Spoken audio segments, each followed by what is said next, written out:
All right, here we go. Ready as I'll ever be. That's right. Oh, we finally got to the podcast. I'm wore out. I bet everybody else is wore out. I'm wore out. I mean, and look behind us. Isn't that beautiful? Yes. It's like in there, that green. Yeah, it's beautiful. It's just a beautiful day, actually. Yeah. It's supposed to get a lot of rain, but it's beautiful. Yeah, it rained a lot last night, but we're good. Well, I'm holding the microphone, and Amanda forgot our other microphones. No, we've lost our other microphones is what we've done. Try to order some more. Yeah. Well, this is a beautiful Sunday morning, and thank you for coming by. This is really usually the only time that Deb's got time to come and visit and do a Sunday podcast. Mornings. And, you know, we've had her on several times before. She's got a couple topics she wanted to bring up, and I thought one, the LDL, if that's what you were wanting to talk about. Or we have a bunch of topics, and maybe we can just freeform it, see how it goes. But, yeah, we even mentioned earlier we were talking about tirzepatide and Ozempic and some of these GLP agonists. That is a big deal right now. And, and the pros and cons of them. And I wouldn't even want to say cons, but the things that you should be attentive of if you decide to take them, so you can get off of them and keep and maintain your weight.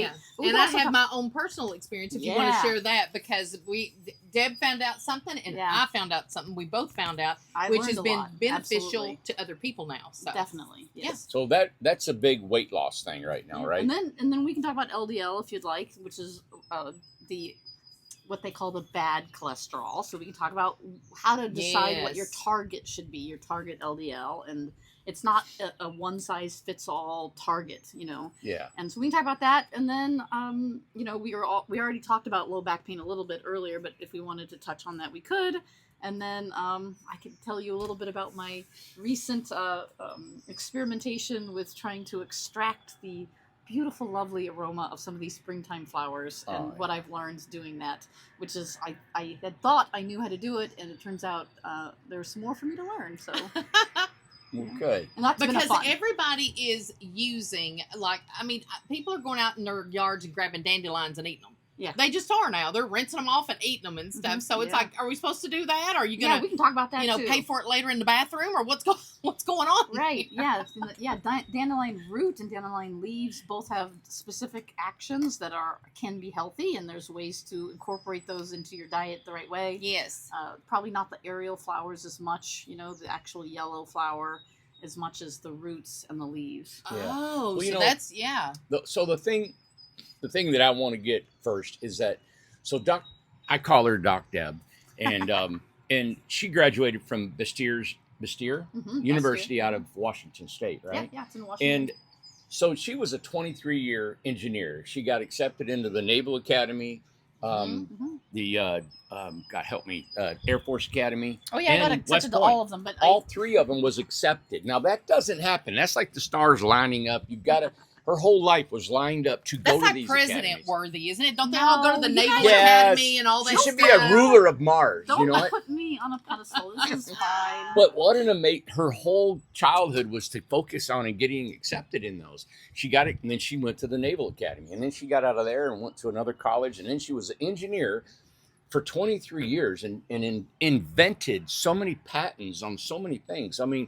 So then to take that, and she had a super interest in medicine and homeopathic and health, that she sold everything she had and went to med school. But you could have been a medical doctor. Oh yeah, very it'd be easily. cheaper and it'd have been easier.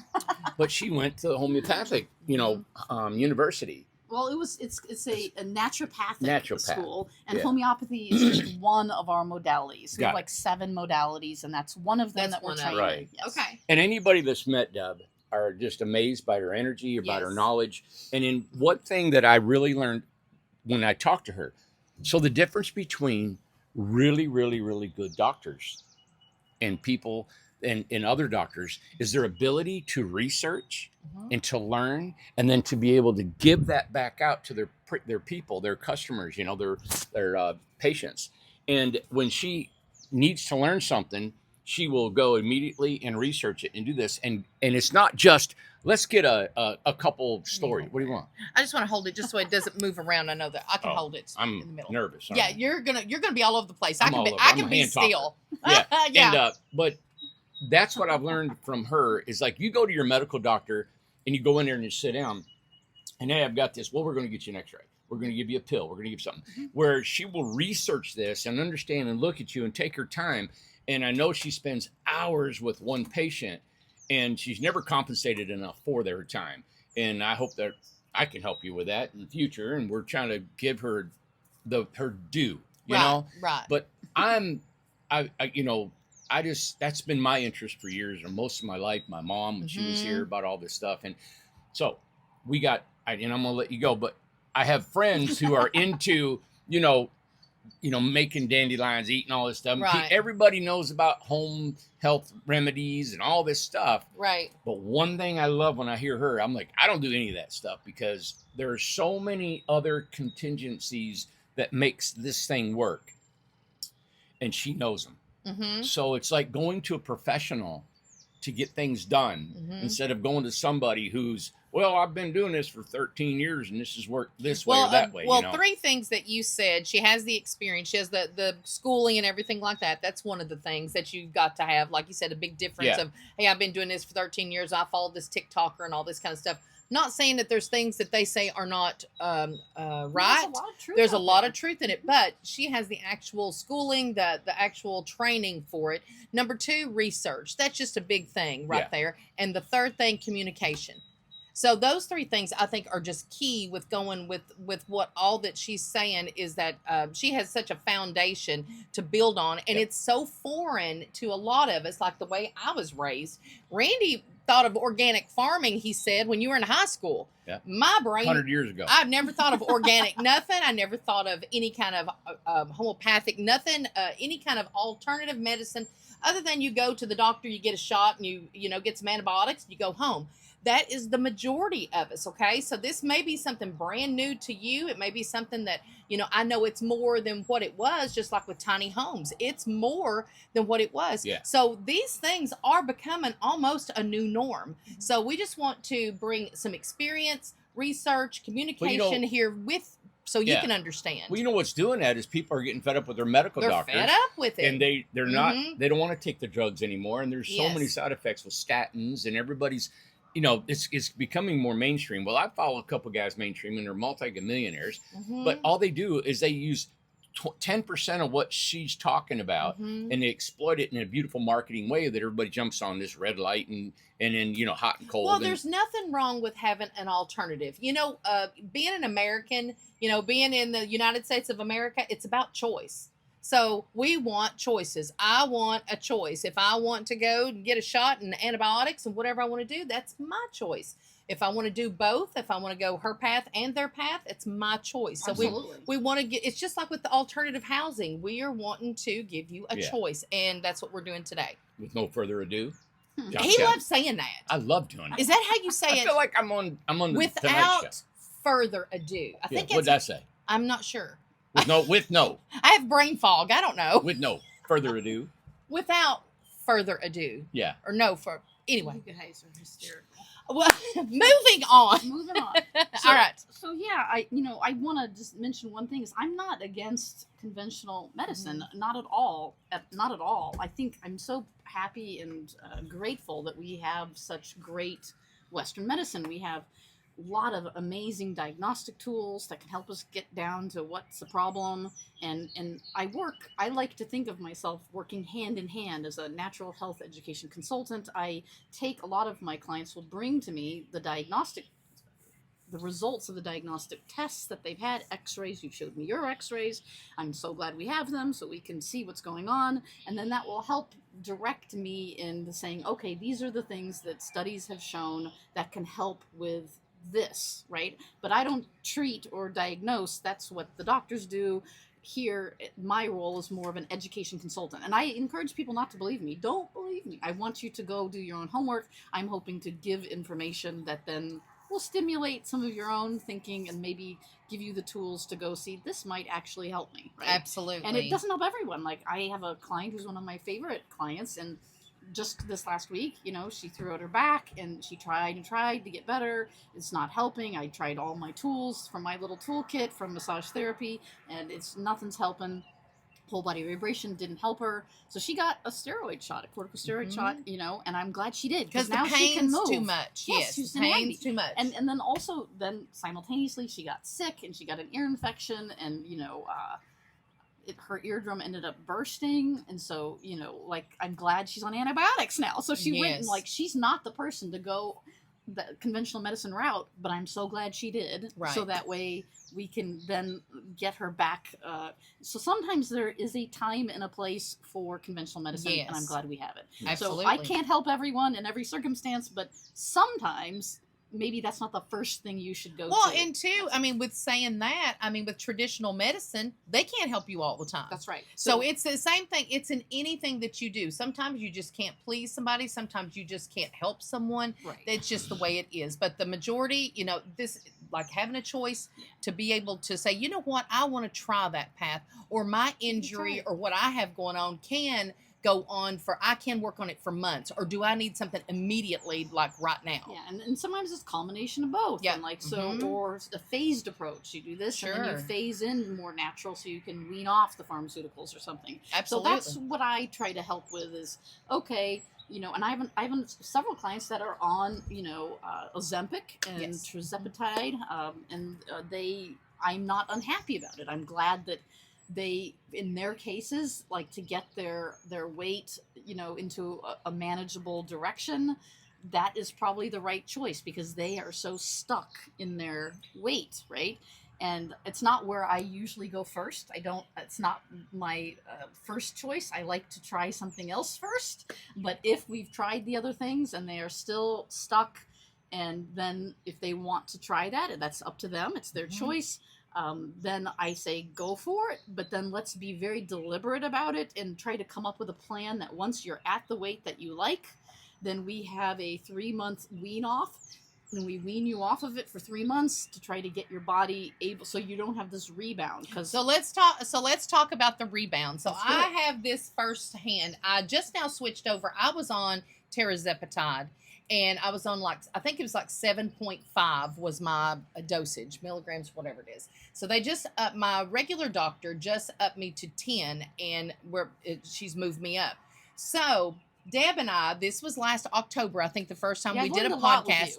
Yes, you were like my first experience of trying to wean someone off, and we did it wrong. Exactly, but we didn't know that. And we both agreed on let's do this. So everything was going great. I was doing until it wasn't. So kind of, do you want to tell what happened, or? Yeah, please jump in because it happened to you, right? Yeah. Although I was an onlooker going, man, this is a train wreck. But so I'm like, yep, let's just stop you. Cold turkey, and this is what I want you to do, and take niacin and some other things, and like all these things, and you did it. You did, and then you're like, I do not feel good. Yeah. I'm pregnant. I'm bloating. I sent her a picture. You guys, I mean, I don't know if I could ever share the picture. But I literally look like I'm 8 months pregnant. Wow. Yeah, you're like, I was out of so control. Bloated. My stomach was out to here. You felt miserable. Tight. I felt miserable. I was I was retaining water, just super swelled, everything.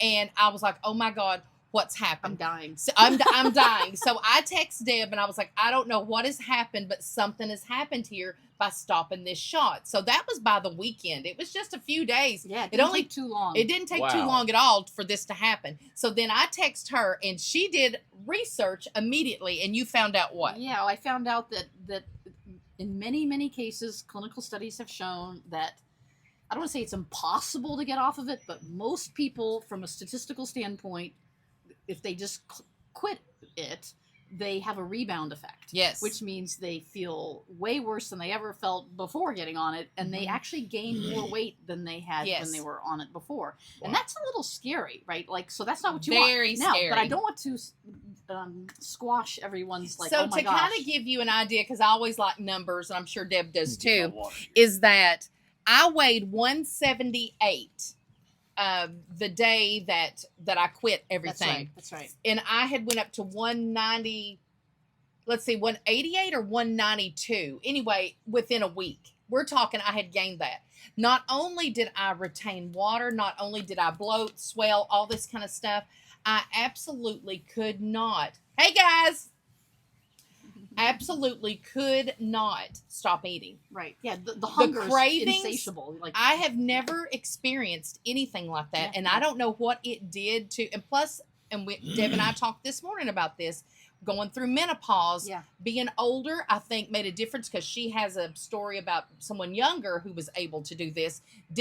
What happened to me didn't happen to them. Yeah. So menopause must have played a part, but the cravings, I'm telling you, ladies, especially, I've never experienced anything like that. You couldn't get enough food. No, yeah. So that's exactly right.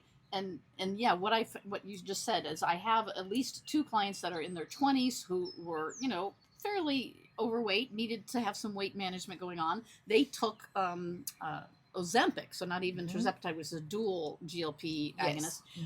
And they were able to get their weight under control to their goal, their target weight, right? And then get off of it in less than a year, so about a year, and then they have been able to maintain that weight. Now, I only know 2 people, and they're both females in their 20s, and they've maintained it for over a year. They've maintained their weight with no pharmaceuticals. And they're off of the shot. That's right. Amazing. So it can work, is my point. I don't want to pull people's hope away from them and make them feel like, oh my gosh, it's forever. That's right. So it can be done. It's physically possible to do it. But what I'm finding is, especially for those of us who maybe in perimenopause or menopause, and who might have some other things going on, like perhaps a lower active thyroid, because remember, perimenopause and menopause affects your hormones. Yes. And that it's all weight regulations, all about this hormone tapestry. So I find that it's a little more challenging. And so I'm going to honestly say I don't have the recipe dialed in yet. I have some people I'm working with, and we are working on what I'm calling my GLP wean off protocol, but it's going to be tailored for every person. Like, I need to look at your blood work. I need to work with you for 3 months as we wean you off. Correct. And to make sure we're having the desired maintenance of the hormones, so that way when you get off, you're not miserable. Because if it gives you any indication, no, do not feel guilty at all. Because listen, it is a new thing that is going on. If you just look at Hollywood, everybody's skinny now, right? Oprah's skinny, so something's going on, right? Everybody's taking something. Meghan Trainor, did you all see Meghan Trainor here recently? Oh my God, she's thin as a pencil. I didn't even notice her at all. Not to say this, and she's working out and she's eating right. So some of these people are doing it the right way. They're not just doing the shot and then just, that's all that they're doing. But they're changing their lifestyle. So they're changing their eating habits. They're changing their exercise routines, or even starting one. So tell how important that is. To incorporate. So, like the way I do everything, not just GLP wean off, but I really like to make a multifactorial approach. Yes. Where we work on optimizing your sleep, optimizing your exercise. And when I say optimizing, I'm using that word specifically because it needs to be tailored to your lifestyle. Like, I'm not gonna, some people, like, their knees hurt and their hips hurt, so I'm not gonna have you jumping on a rebounder. Maybe I'll have you doing something else, like walking, maybe with a 7-pound weight vest, which is a little less on. So, like, it depends on who you are, and I work very closely with my clients to make a protocol that's going to work for them and that can be maintained. And where you're at, you're not going to expect them to go walk the mountain, because that's hard. I'm out of breath doing it now. I'm not in shape enough to do that like I used to. Start where you're at. I don't believe in beating the body into submission. I say that all the time. I'm not into that. I'm into, let's do this in a sustainable way where it just becomes your lifestyle and it actually feels good, and we build you up. But then you have a client like Randy. Then Randy, I say one thing. I say, oh yeah, red light's good for you, and he will walk around with red lights. He will have a whole office of red lights, right, for 24 hours. He walks into a red light room, and he'll say to me, "Is 24 hours a day of red light okay?" I'm only slightly exaggerating. Yes, exactly. Only a little bit. But this is so important because this is, we're talking all kinds of people, especially if you're diabetic. They are prescribing this people for diabetics. Is Trulicity a type of that, or is that a different thing? You know what? I have to look it up because I'm not. I have to get myself up to speed on the pharmaceuticals. It's very new, and it's a once-a-week shot, and a lot of diabetics and stuff. So people who are getting approved for this through their insurance and stuff, lucky them. I'm not a diabetic, so I am doing it for me and my daughter. My daughter has PCOS, and she has super insulin resistance. but her insurance won't cover it. So I pay for mine and I pay for Lindsay's, and I'm just going to tell what the price is. I mean, I was paying $575 a month just for me, and double that with my daughter. So I'm paying that for her as well. But now we've got it down to it's $500 a month with where we're going through, and it's through my doctor. So they prescribe it. It's just that we got to be able to pay for it. I'm thankful that I'm able to afford that. It ain't easy, with everything that we have going on. But do you feel better? I do feel better. When I'm on the shot, I feel better. I feel better. Do you have energy, or what does it do for you? You have more energy. Your appetite is suppressed. There is downsides to it. You have to, when you do your shot, you got to think about when you eat, because it slows your digestion. Correct me on any of this. Absolutely. So do not eat a big meal. You'll learn this. Do not eat a big meal and then do your shot. Feel like then your stomach Lord, it's going to be there for a while. So it slows gastric emptying. It slows it down. So do not eat, because what a mistake that I made in the beginning, I think Lindsay did too, and I think a lot of other people do that too. You're like, oh my gosh, I'm getting ready to take my shot on Sunday. Well, I'm going to eat everything I can, and then so I can have the shot for the whole week. Big mistake. So when you eat everything that you want to on that Sunday, take your shot, your digestion slows down. Sorry. Ace! I'm sorry. My God, a little possum. I know. He's chasing a possum. Look, Ace. He's sniffing it. Look, he's playing dead. There's a possum over here. The possum is playing dead. Ace, get over here. Come on. Randy, he don't know what to do with it. Yeah, he said it's dead. Oh, Randy, where's your phone? You need to video him with that possum. Anyway, so Here, he's going to get Ace with the possum. I swear to big, God, the possum has literally is playing dead. It is. It's playing dead. I can't pull him off a possum. Randy, get your phone and put him on video. Anyway, The fun around here never ends. Listen, there's always something going on. So you're absolutely right. Yes. But I'm going to say also something. Get over here. You mentioned like PCOS. Yes, my daughter has it. She's had it. She had thyroid surgery when she was 15. I don't know if that jump started it, or do you always have it? Was she born with it? What happens? Well, so I'd have to look at her blood work and see her history and all of that. But I will say a lot of younger women, and I'm saying 20s and 30s, because I'm in my 50s, so younger is 20s and 30s. Absolutely. And if they have a history of PCOS and some blood sugar issues, which usually they go hand in hand, they're associated and correlated. It's not causation, but they're associated. Okay.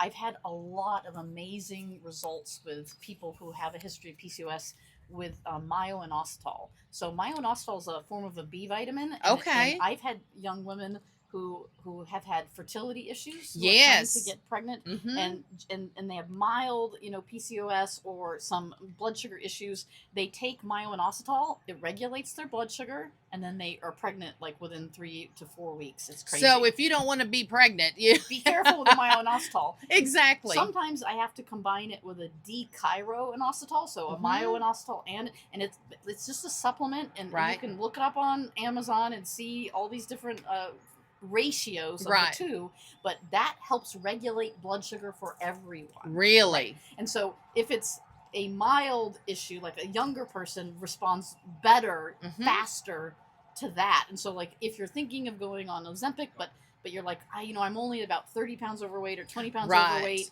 and I know I have PCOS or I have a history of PCOS. You might want to try that method first. Right? Number one, it's going to be for everyone. Yeah, and it's going to be cheaper for you if the insurance doesn't cover it. Right. So it would be worth trying that first. Yeah, even if your insurance covers it, try something like that first. It could be a simple solution. So that's like a one that I've had phenomenal results with. That's great. And so that's why I like to, when people come to see me, first thing I like to do is look at their blood work, talk to them about their health history. Yes. And then say, okay, let's try this first. But I have clients where I've tried some of those things, didn't respond as well as we wanted. And then they said, okay, I have to tell you, don't be upset with me, Dr. Deb, but I decided to go on Ozempic. And I'm like, okay, it's like, I'm okay with that. I don't, like, we all have to make our own personal decision, but then let me help you get off when you get to your weight you want. So let me tell you something else that I've always been curious about with this shot and with everybody that goes through this. I just talked to another girl that is on it too. Why, if you're on the shot, why do you come to a plateau? That is so weird. I think it's different for, it's like we're all unique as our fingerprints, right? Who knows why, right? Like, you could also, an analogy would be, I have some people who I know who are taking as many different cholesterol lowering drugs as they possibly can, and they're stacking them. So in other words, it's not just one, they're doing all of them. Wow. PCSK9 inhibitors, like all of it. They're doing everything, statins, to try to get their LDL as down to zero as they possibly can. And they still plateau. They don't go down to zero. Like, there's a spot where no matter what drugs you take, no matter what you're doing, there you are. And the answer is, I don't think any doctor could say we know why. Right. I mean, there's a lot of medicine that is educated guessing. And yes, if any doctor says they know it all, they're lying. They don't. We are educated guessers. And it's about the research and and tailoring it for the person, because we are a tapestry. Yes. So your tapestry is different. Your terrain.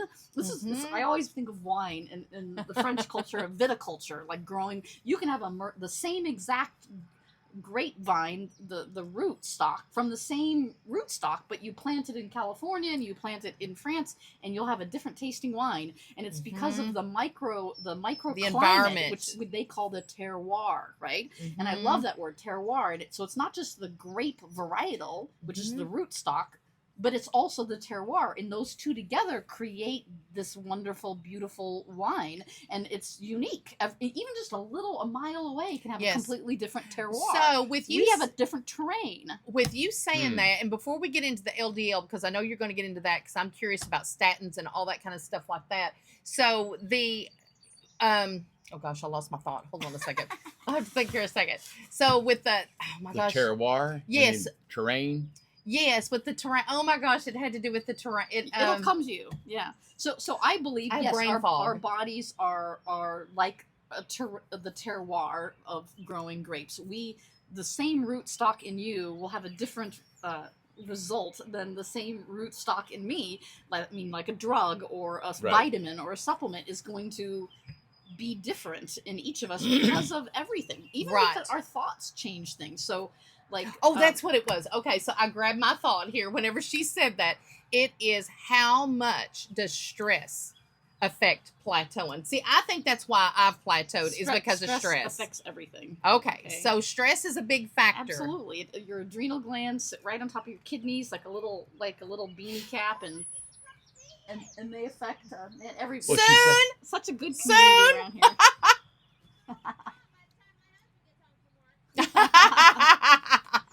It's a good community. Everyone's interconnected. Yeah, we're out here in the middle of the prairie here. Yeah, we are. Yeah. Well, stress is a big thing in everybody's life, no matter. Hormone. Cortisol is released, the stress hormone from the adrenal glands. And remember, I said at the beginning, weight loss is a tapestry of hormones, thyroid hormones, cortisol, everything. Insulin is a hormone. It's all hormones, and so you have to design your tapestry to work for you. Wow. Because stress is bad and good. Because if you don't have enough stress, I think it doesn't stimulate your body and your mind. You got to have some stress in your life. If you just want a completely stress-free life. Hormesis, you're talking about. I don't think it's good. Hormesis. Right. No, too much is too much. But then you can learn to manage stress. I mean, that's what I've been doing over the years. Is the amount of stress that I have now on my life is more, and you too, more than we've ever had in our entire life. Way right? more, yes. But we feel it. But I'm actually really cognitively trying to think about how I need to talk. We're both listen, not respond. Then my protocol in the mornings, my evenings, all that is to get me de-stressed. You are architecting your life to optimize your sleep.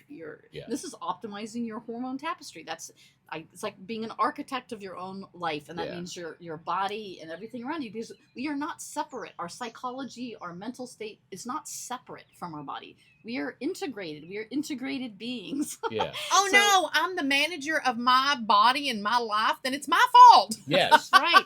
And so you can't just run to a doctor to get a pill every time. Although there are cases when I'm okay with that. Yes. Like, you don't want your eardrum to burst. And if the natural antibiotics like black seed oil and olive leaf extract are not working to get in your ear, keeps hurting, you better go get something, because I would rather your eardrum not burst. Well, did Wayne just text me this morning, my buddy, and he said that he was I don't know if you heard about. He was feeling really sick Yes, again. I do remember. He said he has pneumonia, and he said that the antibiotics that he was just, I guess, daily taking was strong enough, and now he's on antibiotics. That's okay. It's just the way it has to happen. Yeah. He tried the natural ones first, but if that doesn't work, then you need to get on something that's going to help you. Yeah, you know? like I got my infected tooth. Yeah. They said it'd been almost 10 years, and it actually deteriorated the bone and all that stuff. And I'm just letting everybody know. So I had it extracted, and she said, before you do it, take antibiotics before and after. And of course I did. And then I'm taking them for another. Real yeah. Like not the natural stuff too, but then when you got to the point where they prescribed it to you, you said, should I not take that? And I said, you should take it. Yeah, amoxicillin. And now I'm on your antibiotics morning and evening for the next 4 to 6 months. Yeah. And to keep that. We're just trying to keep the pathogen low. It takes a year for that to get out of my system. All that 6 poison. months to a year. Yeah. I mean, I have horror stories I tell people only because if we can create an emotional impact in people, then they'll remember what I'm saying better and take it seriously. So I'm not trying to scare people, but I sort of am because I want them to hear what I'm saying.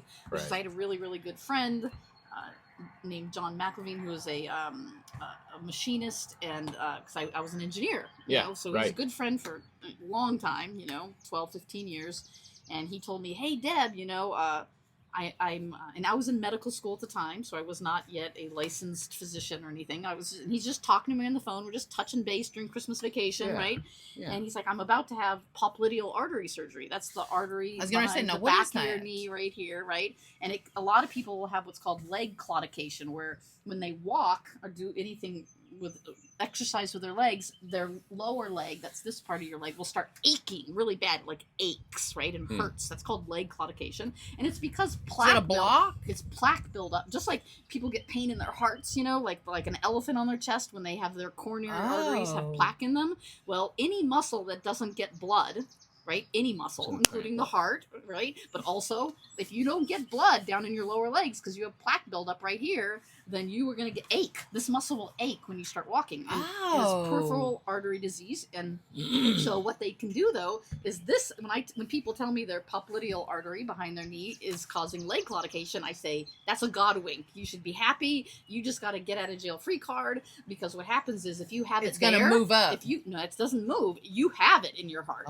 If you have it in your popliteal artery, you have got plaque buildup in your heart too. The thing is, the weak link in the chain, though, for you would be your legs first, which means you have time to do something about it. Because my goodness. Most people who have plaque in their arteries and their heart don't know it until the first symptom is death.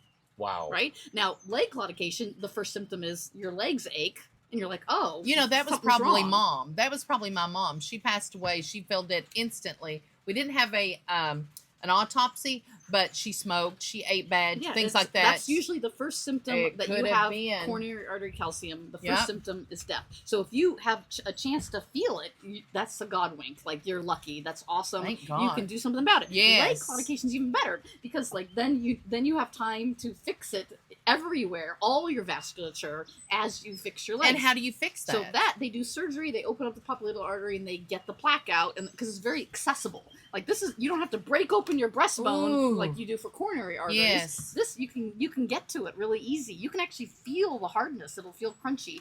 And so, but I don't recommend you massage it or anything like that. Like, you don't want to break loose anything. So, but you can feel it. And you can feel pulses. The pulses will feel, if you feel the pulse there, it'll feel weaker, if you have below it. So we're taught how to take the pulses in the femoral artery and popliteal, and then down here, and you can, if it's weaker here, then you, from here and here, you have plaque there, right? I can't imagine how the person who has that, your friend, after having the surgery, how he feels, because there must be, I bet blood just shoots through there right? So what happened is, he said, I'm having popliteal artery surgery, bilateral, and then like a week before that, or before or after, he said, within the same week, he's like, I'm going to have dental surgery for these root canals that I've got, right? And like you, sort of, right? And he's like, I'm just falling apart, and I said, John, listen to me. Do not do that. You cannot have a mouth surgery, any kind of mouth work, that close to your popliteal artery surgery, or you cannot have them that close. Wow. And I told him, you will die. You will die Wow. if you do this. And so, and I said, he's, oh, you exaggerate, Deb, because I tend to be very enthusiastic in how I speak. And so I'm like, I'm not exaggerating. I said, don't believe me. Call your dentist and your oral surgeon. And tell them. Tell them. And call your surgeon for your legs, right? And tell that surgeon that you have these surgeries so close to each other. And I guarantee you they will move the surgeries out and they will give you prophylactic antibiotics. Yes. They did you. Okay? And I said, I guarantee it. And they better, right? And so he did, and they did. Thank God. Okay? And so then, and he's like, well, they moved it out like, I think 28 days or something to separate the two surgeries. And then they gave him 2 weeks in advance antibiotics, and then antibiotics after. Anyway, so he told me what they did, and I said, well, that's good.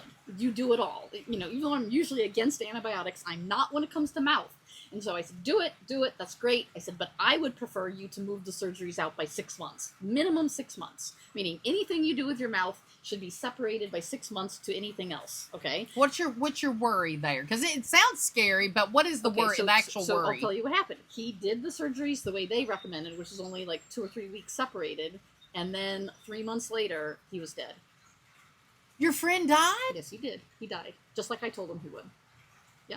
Now, and this is, if you do retroactive studies, this is known. We know this. Mouth, anything to do with your mouth, even teeth cleaning, will increase your soft plaque accumulation in your arteries dramatically. Now, why does it take 3 to 4 or 5 months, sometimes 6 months before the person drops dead? And the reason why is because soft plaque accumulates very quickly when you have an illness or when you have a pathogen in your bloodstream, which is released from your mouth, right? Mm-hmm. So when we do any mouth work, we get a lot of pathogens in our blood immediately. Soft plaque accumulates very, very quickly. So the rate of plaque accumulation accelerates dramatically, but then it stops.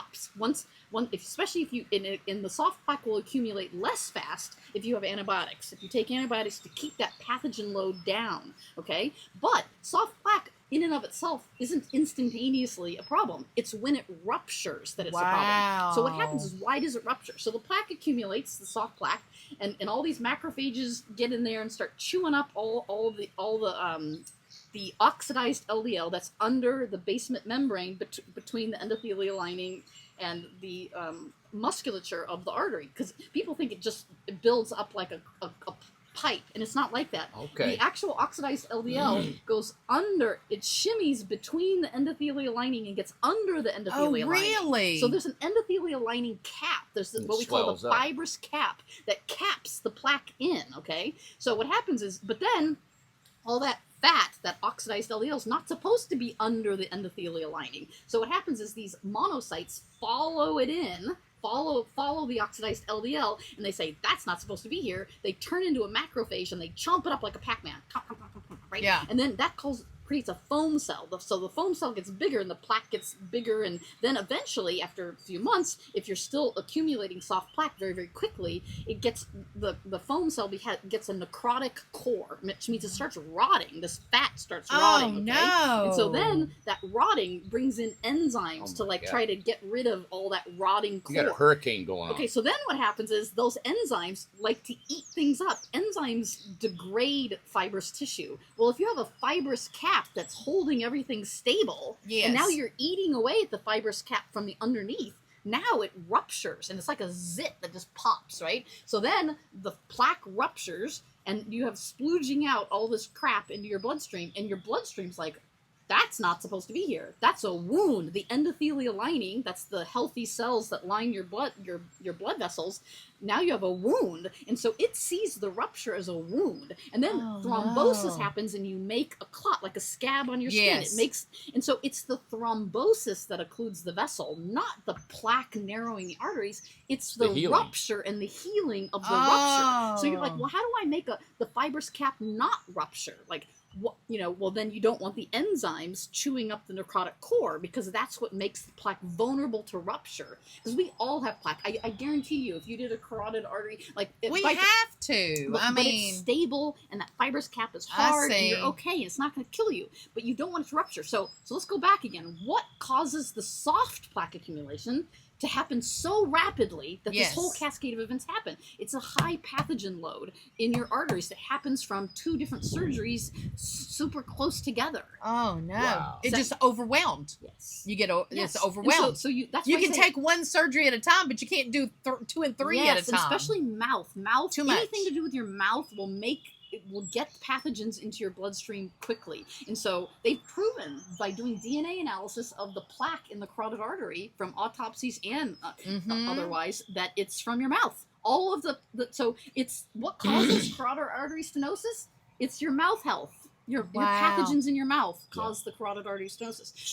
So you gotta lower that. So what do? You keep your mouth really, really healthy. If you're gonna have any kind of mouth work, especially big mouth work like you, right? Yeah. You need to take antibiotics because you got to get that pathogen load down so Quickly. you don't have this rapid soft plaque accumulation. If you can keep your soft plaque accumulation to 14% or less a year, it has been shown in statistical studies it'll form a fibrous cap and it will not rupture and you're fine. It reduces your risk of a coronary event to practically 0. But if you accumulate soft plaque faster than 14% a year, your risk of a coronary event goes way up. Jeez. And if I wouldn't have had this done, as healthy as I'm trying to be, I'd have died of a heart attack. Yeah. So it's not in our not, but yeah. Hopefully now it's getting better and better. You can take precautionary measures, and that's separate any mouth work from other surgeries. I mean, getting these out of here is what caused. I don't have that. Growing up, dental work was not a priority. Yeah. It was an option. That's right. And it's only those that had insurance or if you could afford it. And nobody makes the relation between your mouth and body health. And I hate to say it, but like a lot of back in, before I was born, dental work was Neanderthalish. It was. Like my dad, all his teeth are dead in the front because they gave him shots in his gums to numb, just for cleaning. And so for cleaning his teeth, they killed all his front teeth. And it just makes me livid because my dad's had to have, double bypass surgery, and I'm convinced it was because of his mouth health. And it is it's connected because of the dentist giving him shots to numb but that was a long time ago. He's almost 80, so like. Well, my dentist told me, great guy, Dr. Pang, P-A-N-G, in and he's Asheville. a biological dentist. Peter Pang. He's Peter awesome. Pang is his name. I know. But he's very gentle. He's a sweet guy. He's about my age, and he said, he says, reading in my medical journal, and he said it is a 100% of all cardiovascular deaths and 100% of dementia and Alzheimer's found bacteria from your mouth in your brain and in your cardiovascular. Wow. 100% of the people. Yeah, that's absolutely true. So the bacteria in our mouth needs to be we have microbiomes over our whole body, right? Genitals, armpits, everywhere. We have microbiomes on our skin. Yeah.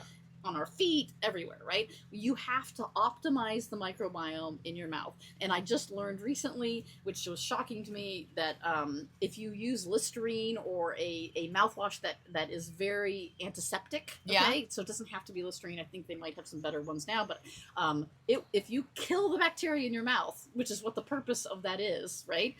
Your blood pressure will increase within 1 week. Okay, and the reason why is we have a nitric oxide synthase in our mouth, salivary nitric oxide synthase, and you kill the microbiome in your mouth, which kills that nitric oxide synthase, which means when you eat food that have natural nitrates in them, you cannot turn it into nitric oxide, which is a natural vasodilator, so you lose this ability to get a natural blood pressure regulating mechanism. You kill it when you use mouthwash. How do you get a product out there? We didn't know, and it's still there. Yes. It's still there. Right. So the research would have to be. How does the research not get so in depth to say, let's make sure before we put this out on the shelf that and the research just wasn't there at the time?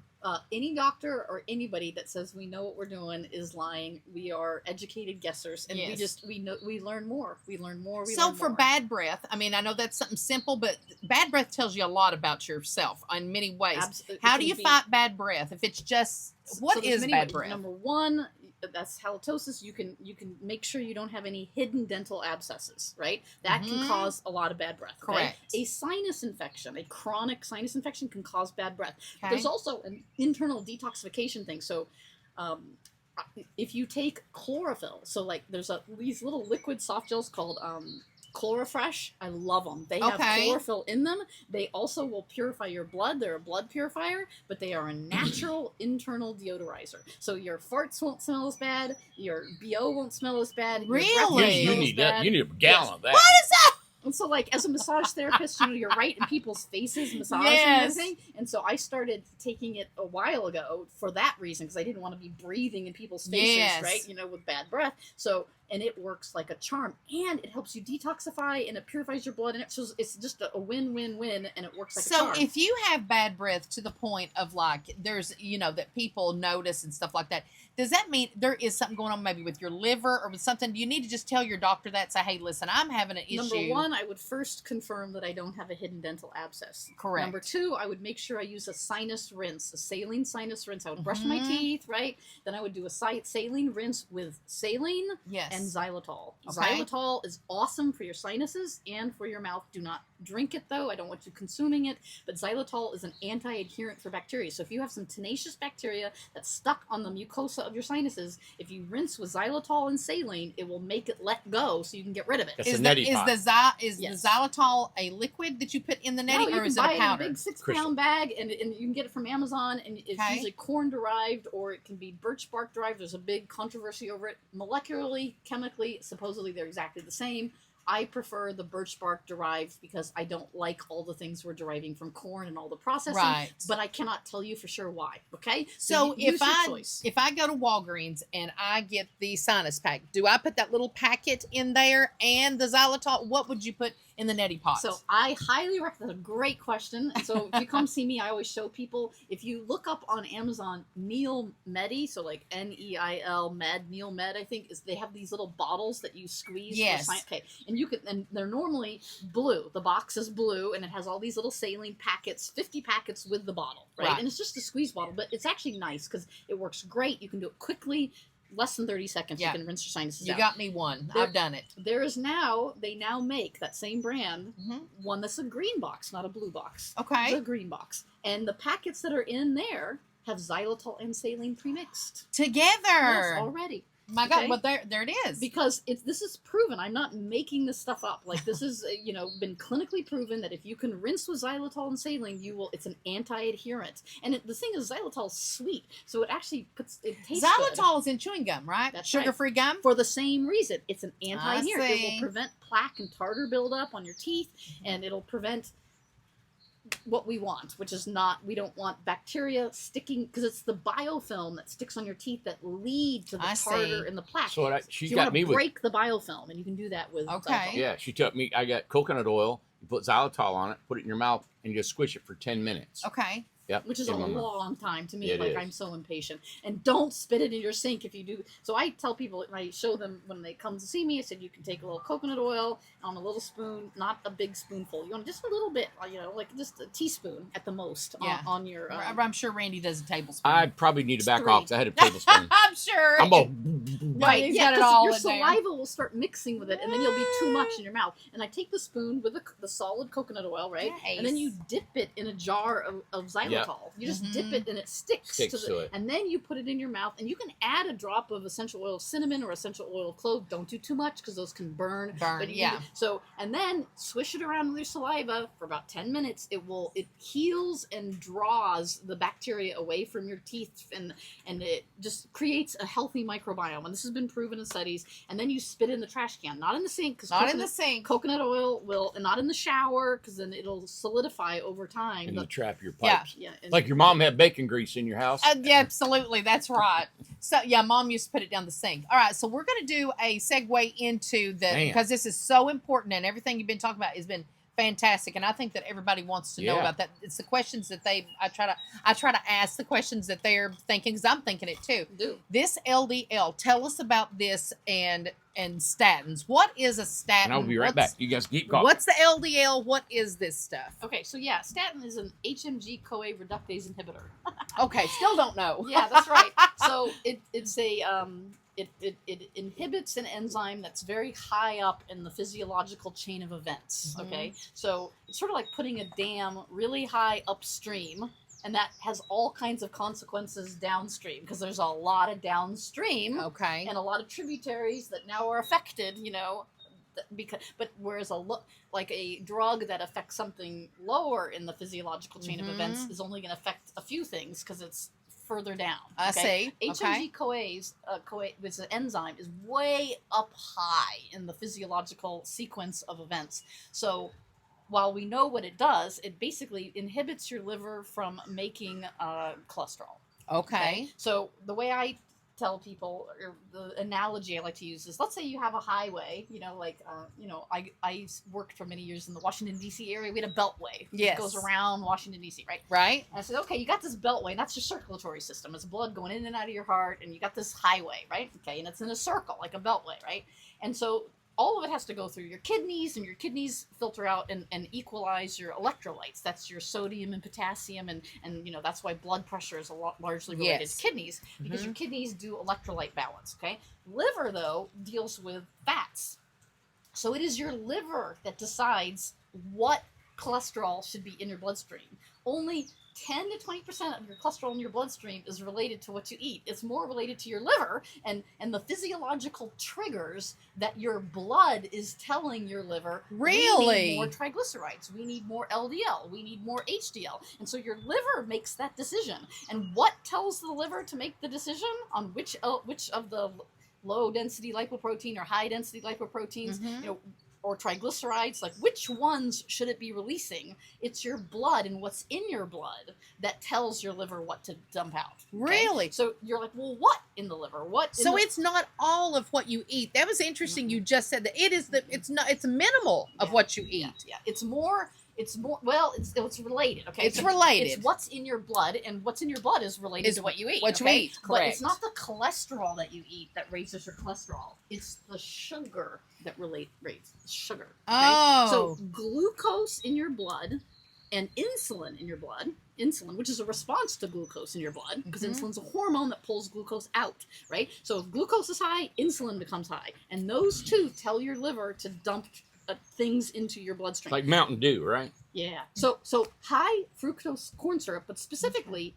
fructose, that means from fruit. Like if you're drinking a half a gallon of orange juice every day, that is fructose.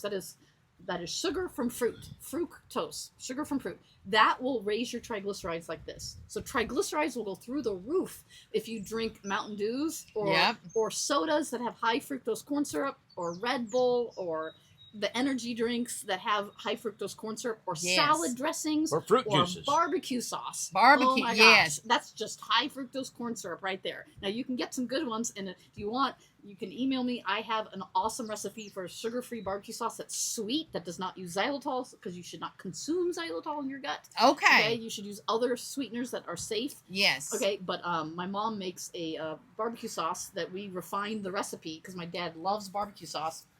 And it's delicious. It is so good. Oh. And has no sugar in it. It's great. Okay? Wow. But it's sweet. It tastes great. Okay. But high fructose corn syrup will raise your triglycerides. So if you want to so people will suck on like little hard candies all day long, that's going to raise your triglycerides. Right? That's going a sugar-free candy's better. Yes, you better. don't want fructose. Fructose is the signal to raise your triglycerides. But that's not only triglycerides. You've got LDL, and that was what the conversation started with. And HDL, which is the good cholesterol, right? And although I don't like calling any of them good or bad, because they're all there for a reason. Otherwise, why would we have them, right? Correct. So LDL is just a response of your liver to what's in your blood. Now, statins, as an HMG CoA reductase inhibitor, what that does is your liver produces the good cholesterol, HDL. It's like putting a new Maserati and a Porsche and, I don't know, name some fancy vehicles. I don't know them. Anyway, on the road, you got all these beautiful new fancy Bronco. You got a Bronco. I love your Bronco. Anyway. A Corvette. So all these beautiful brand new vehicles that are just like, wow. That is your body producing brand new happy cholesterol. That's really good for you. Okay. Now, what statins do is prevent you from making the new cars, and you can only have the old ones. So you got a Pinto from the 70s in your blood, and you cannot replace it anymore. Oh no! Statins refuse to let you replace it. So now you have to recycle it, and so it breaks, and so you take it to the mechanic, and that's the liver, and the liver tries to patch it up as best it can, and then it releases it back into the bloodstream. And so now you've got a Pinto that has a few dents on the side, and the engine's a little, but you're like, I can recycle your liver. Our bodies are phenomenal recycling machines, and so it wants to keep using that old cholesterol over and over. Well, old cholesterol is vulnerable to being oxidized, and oxidized is the damage. That's it breaking down. And so now it's like having a photocopy of a photocopy of a photocopy of a photocopy. You're like, I can still read it. Let's make one more photocopy. Well, why do that? Let's throw it away and excrete it with bile acid sequestrants. Get it out of your blood so your body can make new cholesterol. Well, if you take a statin, you can't make the new good cholesterol. Okay, so you're just recycling. And so it has been proven in studies, okay, that those who take statins have a much higher ratio, statistically significant higher ratio of the vulnerable oxidized LDL, which is the bad cholesterol. So yes, so while you're reducing your cholesterol, you are. The majority Only of the Pintos. people that I know are on statins. I know. You hang out with the wrong crowd. I hang out with my kind of Yeah. people. And It's my kind of people. But why do doctors keep putting people Because it does on lower statins? your cholesterol. Your cholesterol will be lower. So they're looking for a number. That's it. They're looking for a low They're number. separating out, like, they're This is becoming scary. obsessed with a biomarker when it's about your terroir. It's about your terrain. It's so scary. They've not went deep enough. Yeah. So what happens is that oxidized LDL, that LDL that's been recycled. So now it's the old, vulnerable LDL. It becomes oxidized, and then it shimmies in below your endothelial lining and creates that plaque buildup. So it's the stuff you don't want. But they're scaring people into, if you don't take this statin, you're going to die. Yeah. If your number isn't this, you're going to die. Western medicine, conventional medicine, a lot of the doctors have been trained to think that it's not even worth telling people to change their diet or change their lifestyle because they're not going to do it. They're And not so going to do it. You might as well just give them a drug because that's all they're going to. Right. Now, if that's the truth for you, Mm-hmm. maybe you should take statin because the Mhm. thing is, you still need. It's sort of like if you have. I like to think of LDL as like dry leaves on the forest floor. They're Okay. dry leaves. It hasn't rained in a long time. Mm-hmm. And you have a match right here, and that's your blood sugar management. Wow. That's not being under control. Right. So you got a match, and if you throw that match on the forest floor, the leaves, that's the gonna LDL, burn. is going to be a problem. That's you right. better get that LDL lower, and if you got to do it through statins, great. But the reality is, it would be better if we could reduce the amount of dry leaves, and we could make some of the get some rain to come down. Which, So that way the match won't start the leaves on fire. and it is, and it starts young. It starts young because people a lot of them want to go to the doctor and get a pill and be better. That's right. And if That's all they want. They're like, let's listen, do it. I am not going to exercise. I don't want to eat right. I don't want to do this. I want to live my life and do Right. whatever, but I want a pill to take care of it. I don't Yeah. want to deal with this. That's right. I get it. And so I if get it that's too. you and your LDL is like super I get high it. and you have pre-diabetes or you're pre-diabetic, if you are pre-diabetic and you have high LDL, Mhm. that's not a good situation. Not That is the good. match and the dry leaves. That's it. You are ready to start a fire. And that fire is plaque and coronary risk and all that coronary event risk. How So- in the world do you get somebody's mindset? They just have to get to a point of, when you're sick of being sick. That's Okay, right. let's say. Yeah. So the person that's sick of being sick, how do they start? I think that you have to get to a point, where Yeah. you're willing to do anything That to you're feel willing, better, to yes. feel better. Because, and I hate to say it, but I mean, I think the human condition, this is me being Yeah. philosophical, is Mhm. there's a purpose for suffering. There is. Yeah, there is. You remember when you were a kid, you said in grade school, Yeah, and they brought a jar with a lung in it. they did. So All there right. was a lady that came often, and it usually was around Easter time, and it was usually with kind of the spirit of with Jesus and Baptist and stuff. I was in real Yeah. in Morristown and all that stuff. So she would come around Easter time and talk about the Lord and all this kind of stuff, but they would also talk about health stuff. Mhm. I never forgot. My whole family smoked. Everybody in my family smoked. They everybody Yeah, there was a everybody time smoked. Everybody smoked. I yeah. never smoked. I never smoked. There was this jar. I was in 4th grade, and the woman brought this great big jar of a clean lung and a dirty lung. Yeah, that'll And stick I with you. never forgot that image. And I've told Randy about that years ago, but I never forgot that image. And I don't know why it hit me and didn't hit my brother. He was in the same. Okay. He was at the same gymnasium. The reason I You brought know? that up is that it's education. Is education. So when she's painting you a picture of what a Mountain Dew is doing to your body, then you're going to be like, even though I want it, I am not going to drink that Mountain Dew. Now, I think Mountain Dew is more addicting than cigarettes. Oh, 100%. Because it's so tasting. It's so good. You know, cigarette, you got to actually learn how to smoke. But that's what I do. Ever since, you know, when I was a kid, you know, my mom, she didn't know nothing, but she was always trying to get me a little healthy. She didn't know what she was doing. She tried always. Yeah. And, but it was just, I wanted to not suffer. Right.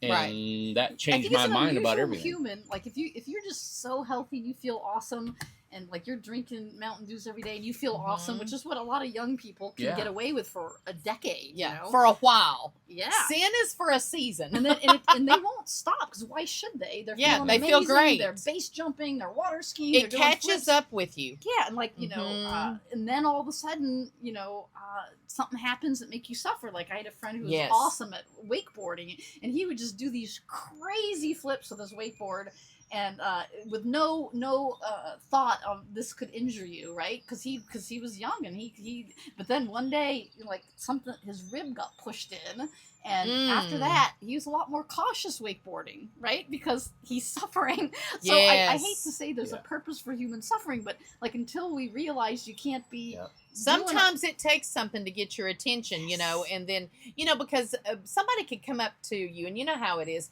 They can come up to you and say, well, that's going to kill you. Well, you know what? When you think of that, you're like, oh my God, 30 years from now, what am I worried about in 30 years? Well, 30 years comes pretty quick. So a lot of people, when they start taking care of their ailing parents, then they say, I don't want to be like they're like, I don't want to be, So you can learn from other people's suffering. Well, I went in high school. I went with a little vacation with some of my buddies. Yeah. And we went to West Virginia. If Gary Nelson's watching this, I don't know if he does or not, but we went to West Virginia in Huntington, and man, his grandma was there and everything, and we were drinking soda Cokes.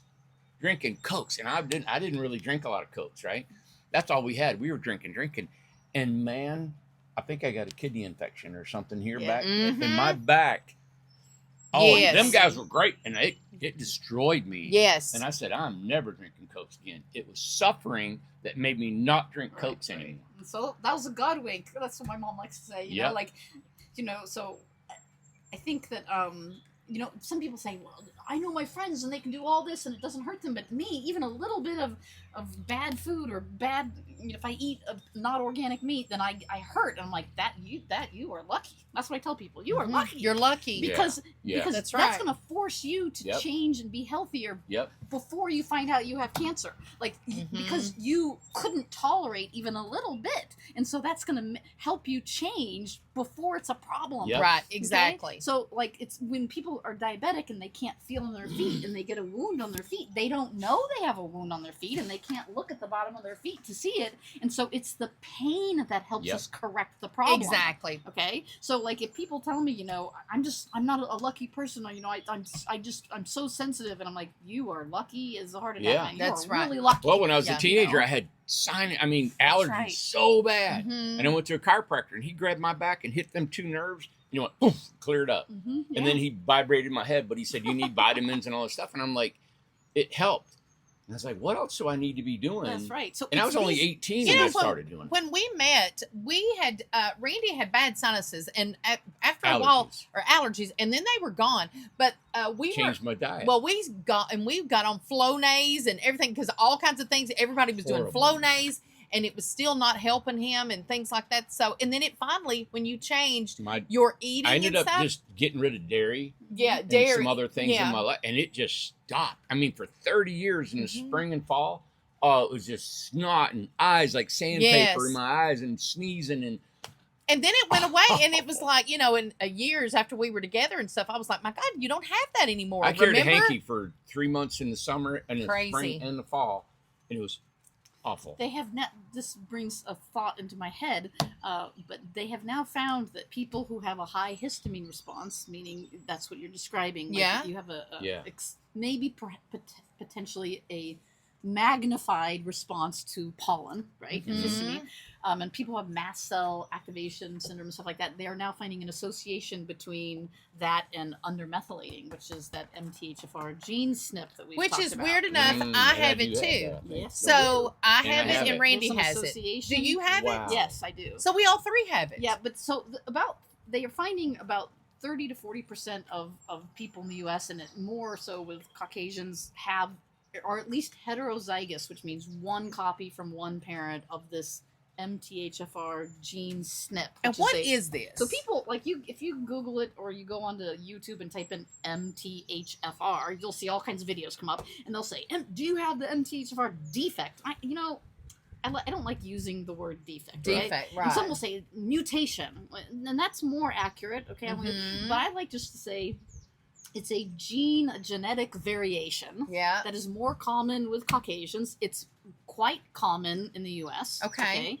And in a lot of people, 30 or more % of people have this, are heterozygous, one copy from one parent. If you're homozygous, you have 2 copies, one from each parent, and it makes you have a genetic predisposition to be an undermethylator. And so who cares? What does methylation mean? Well, methylation is how we use the vitamins or the tools we have from our food. So like you eat spinach, you eat good food, you get vitamins and nutrients, right? We now have to utilize those vitamins in a way to do what we need to do. Because remember I told you a while ago, we are amazing recyclers. We recycle cholesterol, we recycle everything. Right. That recycling process, our liver uses glutathione, and we do reduction, oxidation. That's chemistry, that's medical biochemistry. We're always reducing things and oxidizing them and reducing them and oxidizing them in order to do functions in the body. And that's the medical biochemistry 101. There you go. What do we use to do this reduction and oxidation? Well, in a lot of these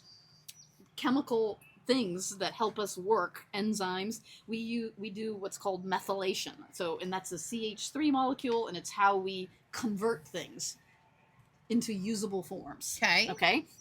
Our B vitamins especially have to be in a usable form, and the usable form means they are methylated. Okay. But usually when we eat them, they are unmethylated, which means in order to make them useful, we have to methylate them. Okay.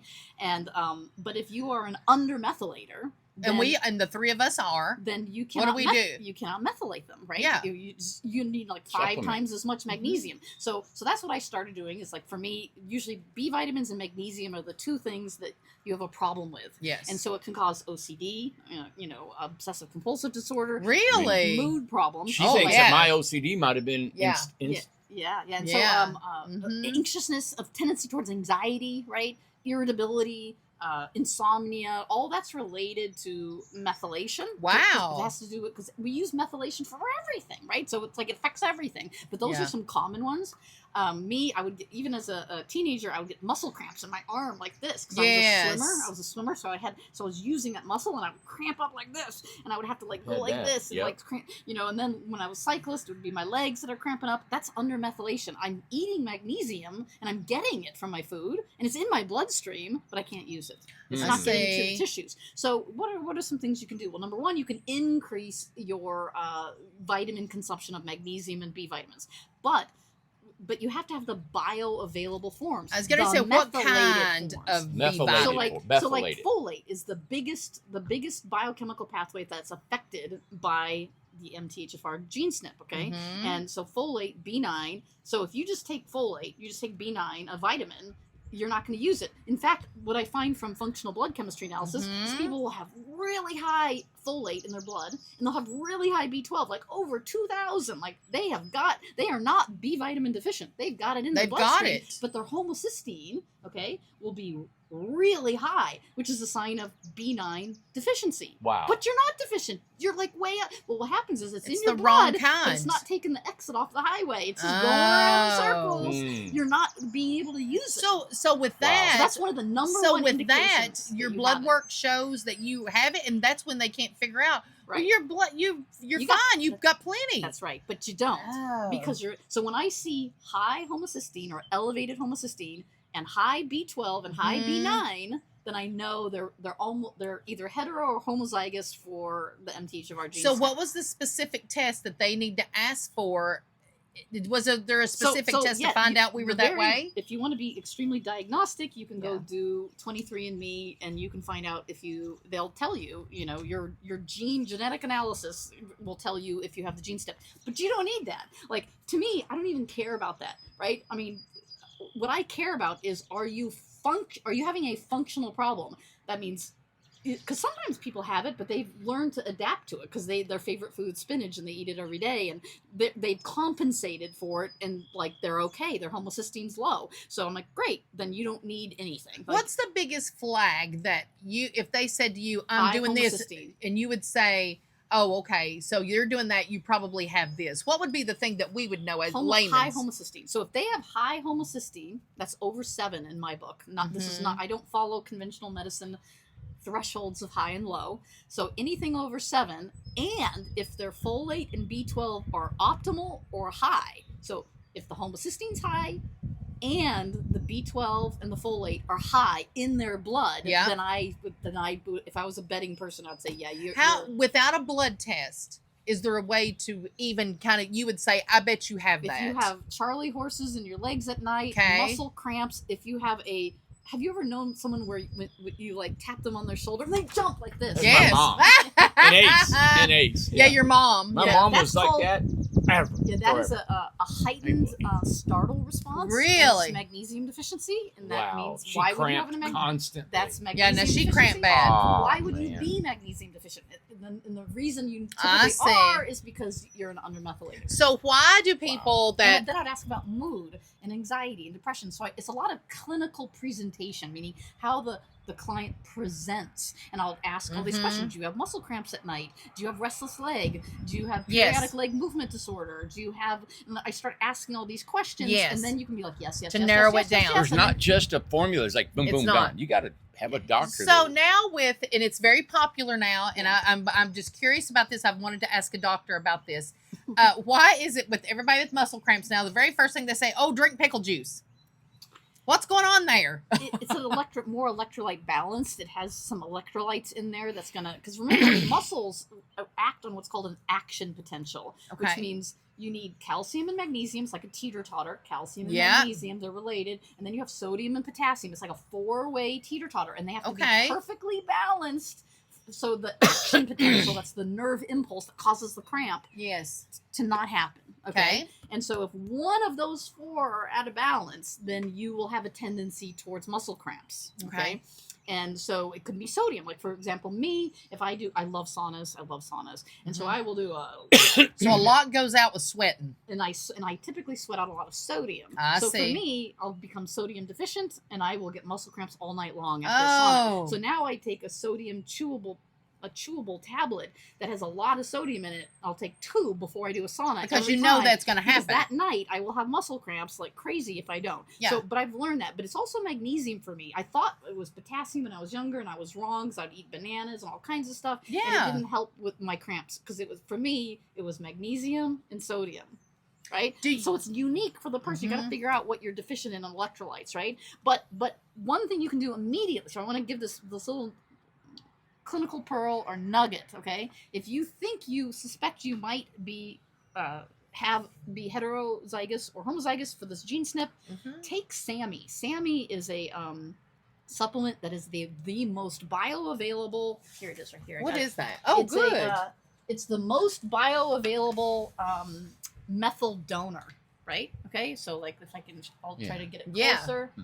But it's called SAM, and then with a little e, SAM-E, right? And it's a methyl donor, and it will, and you should feel better within 1 bottle of this. You should start feeling like you're sleeping better. You don't have as much anxiety and irritability. You don't have the startle response, right? You don't. I used to wake up. Do you still take straight up magnesium and everything with that, or just that? So the first thing I would try in order to see if this is a problem for you, right? To see if this might, if you have your genetic analysis and then you know this is going to work. Okay. Yes. So then you can take it, and you might start feeling better right away without changing anything else. like, because you're now going to extract, well, you're already probably extracting the magnesium from your food. You're just not using it. You're not getting it into the tissue because you're not methylating it, right? So this will help you methylate things. Wow. Okay. Now, there are other methylators, right? Like methyl donors. This one's called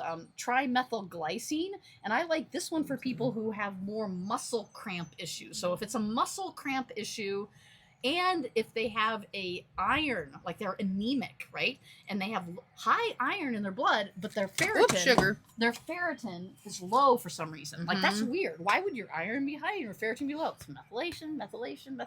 Okay. So I would give them this and not SAMe. Does that Okay. make sense? Yeah. So there are different methyl donors for your specific manifestation of your methylation, because we are all like a tapestry. So just because you're heterozygous for it and you're heterozygous and I'm heterozygous for the MTHFR, we're going to have different Ours problems. could be different. Yeah, like my weak link in my chain is muscle cramps. But for you, it might, and like I sit up straight in bed, like you wake me up and I'm sit up straight. And I rarely get muscle cramps. That's right. Do you get them? But you might have more thyroid issues. Yes, Okay? correct. And you might have insomnia, or like, and so I would give you this one instead. Okay. And then there's another one that's a little bit lower in the chain, meaning you have to do a little bit more conversion, but it'll still help undermethylators. Depends on how bad your undermethylation is, right? And this one's called N-dimethylglycine. So this is just like the other one was trimethylglycine. This is dimethylglycine, right? Okay. And it's cheaper, a lot cheaper, and it works really well too.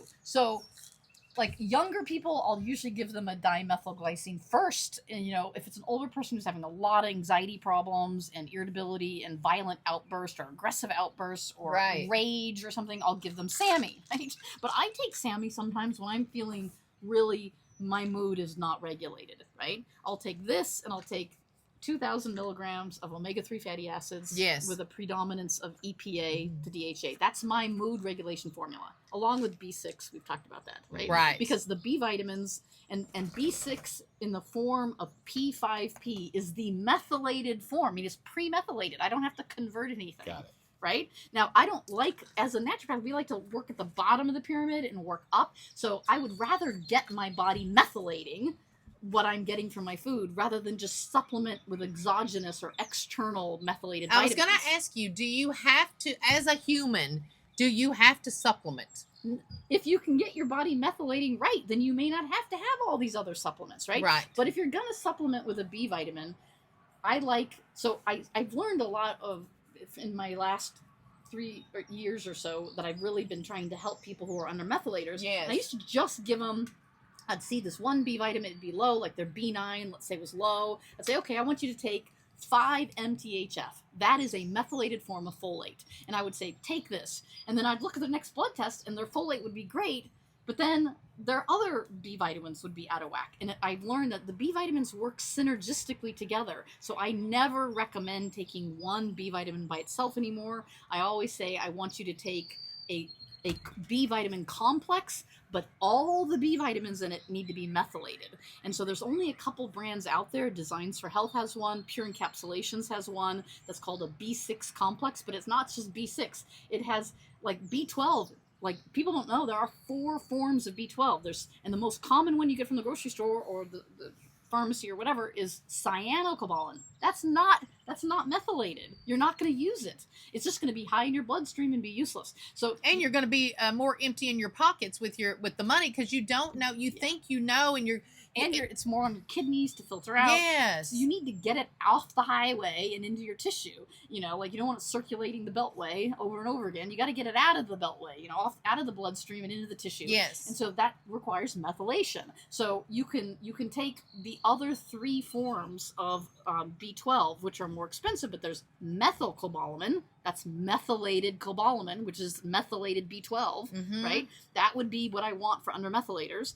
But that's the second best, and it has some functions. But then there's 2 more, hydroxycobalamin and adenosylcobalamin. And so Pure Encapsulations, I love that brand, but there's other brands, has a 33% mixture of all 3. That's what you want. Yes. So if you're gonna waste your money on supplements, Yep. Okay, you better get the kind that works for your body, Right. right? Otherwise, you're just You know not what helping. this tells us right here? Listen, You need a doctor. You need a doctor. Listen, we're not. You've got to have this Yeah. explained to you, and you got to have the proper stuff. And you don't want to waste your money or your time on things that are not working. going to work. Well, there's so many Absolutely. things that coordinate with this and Yes, this and this. you and got to this, man. get your blood work. Get someone who is knowledgeable enough to read it and to get you on the right path of what to order, because we do not know. Normal and people with that don't said, know. and with that said, she's How- trying. Yeah. Tell them about what you're normal. trying to do with your website and with your So with this and- help and with how this, people would all reach this you. help people with your website and the information. yeah, so like my goal in life, whatever, is to empower people to not need me.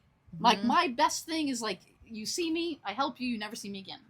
We're always going to But need you can help more people Right. if and so, you do this. and so like I really dislike how our medicine is, even functional medicine doctors and integrative medicine doctors, it's all about how much money we can extract from you. So, oh yes, Yeah. I'll do PRP, platelet rich plasma injections for $600, a pop. Like, I don't like that. It just, rubs me the wrong way. I think everyone should be able to be empowered to take care of their health in a Yes. reasonable way that In a doesn't make them reasonable. go broke and Mhm. steal their child's inheritance by using all your money and you have nothing. And It's you true. die, right? Absolutely. It's heartbreaking and it's sad. So I like to give away as much as I can for as little as possible just to keep me functioning.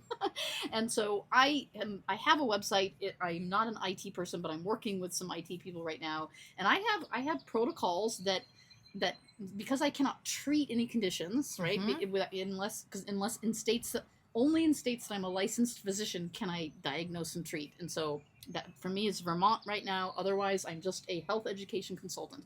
So, and that's what like Dr. Oz and Dr. Berg and all these people online, they are just in essence what I am, natural health education Correct. consultants. Okay. Yes. So you take the information, review it with your doctor, and decide what you're gonna do. But I have generic protocols, not knowing what your blood looks like. These are the things that it's like educational documents. Yes. I call them informational brochures, and I have hundreds of them Mhm. on how to prevent gout and how to prevent, how to get rid of kidney stones if you've got them, and, all kinds of things. And it's not 100% success rate because I haven't looked at your blood, but it helps with a lot of people and it educates you on things you can try. And I have them online, and I think right now my pricing structure is $1 a page. So I have a 17-page document that talks about how to prevent kidney stones. I give very tangible, do this, do like try these things. And here are the links to the clinical studies that support how this could help someone in this situation. You go down that rabbit hole and do your own research. Right. But it's very tangible, actionable things to do. Right. And so like 17 pages would be $17. 5 pages would be $5. Like that's how I'm pricing my protocols or my documents.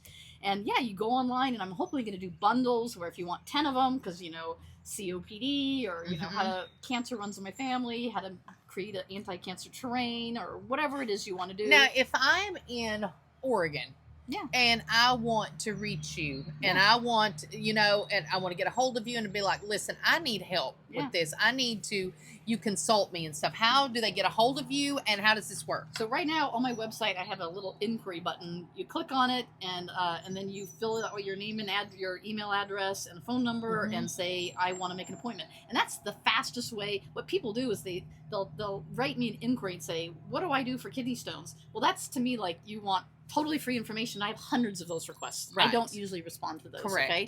But if you say, I'm very interested in making an appointment with you, a personal consultation, how do I get on your calendar? Yes. That's the magic words to get me to respond to you. Absolutely. And then I will write you back. I will send you a general information email that says what my costs are for natural health education consulting. I do it via Zoom, but I do a lot via Zoom. And you'll get a whole recording of the consult, and you'll get your functional blood chemistry analysis if you give me your blood work. And then I give a whole natural health education post-consult summary for you, right? That say these are the studies that I think are clinically relevant to what I see in your blood, and this is what has been shown to be helpful for you. And go talk it over your doctor and decide what you're going to do. But it's very helpful. And what you probably have gathered, of course, is that since Wayne, I don't know who knew you first, if it was Wayne or whoever, how we got to you. but I don't know exactly how that path was. But our experience with her has been beneficial. It has been productive, and it has given results to all of us. There's so many people here at Tiny Town that see her, and they've gotten results and things that are working and that have changed their lives for the better. So that's the reason why we want Deb to be on here. She's so knowledgeable, and she does the research, and it's something that is different from traditional medicine that so many people are tired of.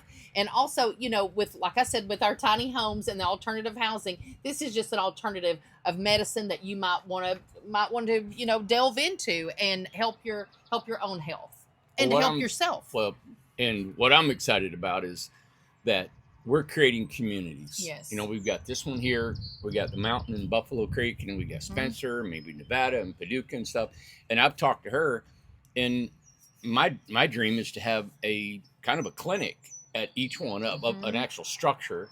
And she said she would love to come there, and like we go to Spencer, she'll come once a month, set up appointments with everybody in that community. Yeah, and maybe even do a big talk, and whoever wants to come can sit and talk, and then see personal consultations too. I think there's a great interest. That's part of our ITH, and that's part of our I agree. Our personality and our business and what we do, and being able to incorporate health and living and independence. Well, and the feedback from our residents, I'll just say, for instance, I won't tell who this morning, but somebody had an accident yesterday within the community. The community came together, went and helped them, and is helping them with getting their groceries and helping them with, all kinds of different things. So the community, this to me ties in with that. And we are hearing empowering each other. And we're hearing from our residents. They will email us at the office, or they will call us and say, how do I get a hold of Doc Deb? How do I get a hold of Doc Deb? And it's like, okay. And I just read it in one of the comments talking about something completely different. And they put in the comments, said, how do I get a hold of Dr. Deb? So it is something that people are asking for and needing. And that's why we wanted to bring you Deb here today and to continue talks and hopefully get this going to where you're on a circuit. Well, and another thing, I'll just let everybody know that, Amanda and her daughter are now owners of a commercial type of building in White Pine. Yeah. And your daughter's an esthetician. Esthetician, And she's got about 4 or 5 other girls that cut hair and all that stuff. Right. And Deb's going to have a clinic on the lower level. A natural health education. Yeah. I think it's so neat. I think it's going to be something on the lower level. So exciting. In a couple months or something, we hope to have her there once a week or whatever she wants to do. But whatever she wants to do. So, and I try not to. It is exciting, and it's something. It's new for us and new, but it's just something that you get to figure it out. Yeah. Just to say, how's it going to go? What's the response? How many people will come? How needed is it? What's going on? I think it's exciting, especially to work with a company, Incredible Tiny Homes, which is nothing to do with your type of business, but it's people. Yeah. So why not? It's all about empowering people to be strong and independent and not be beholden to get in debt and building homes and correct. I don't know, it's just we're economical, we're affordable, Mm-hmm. you're affordable, and we build this education, and I think there's a lot of each and other, taking care of each other and yourself. Absolutely. So in some ways we're just super alive. It is. It's like you wouldn't think it's tied together, but it actually is. It is. Well, thank you so much for coming today. I've enjoyed this. I've learned a lot from this, and I know that they have enjoyed it too, and learning too.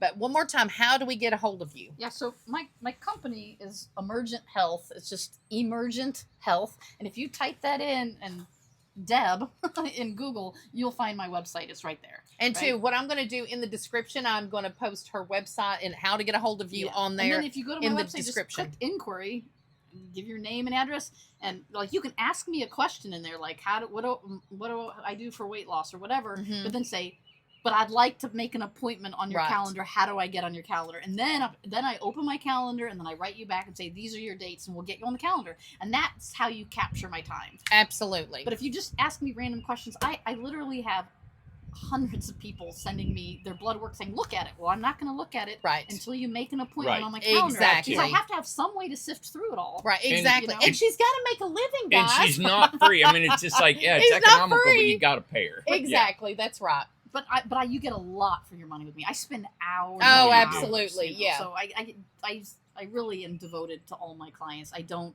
100%. Once you're on my calendar, though, like I study your blood work. Absolutely. I work feel on something for you. privileged that you come here and I get Absolutely. to see you, and it's just, I would keep her in my shirt pocket all the Well, time. and two, there, you know, if you're the type of person that believes there's no mistakes, you know, there's a reason why we all met. There's a reason why we're all here, why we're doing tiny homes now and everything like that. Yeah. So thank Twists you and so turns much. Of life have brought us where we Has are brought now. us where we are today. So Yeah. thank you All so right. much. Sure. And No we problem. will put it on the website. Look in the description and you'll be able to find her website. And thank you, Randy. I have to say that just because Why? it's Why Sunday. you thinking me? It's Sunday, and to be nice. Why would you do that? Well, I want to start off. I want to have less stress and try to, you know, be positive. Yes. Be positive. Ace so. helps with that. Ace has been right here. Oh, I he's can't- laid down the he's whole laid He time. did right not here. know what to do with that possum. So that possum ran. He ran over to it, towered over it, and he just sat there and looked He's at it. like, that's boring. He guarded Move, it. man. It was very, yeah, exactly. All right. Thank you, guys. Turn it off. Yeah.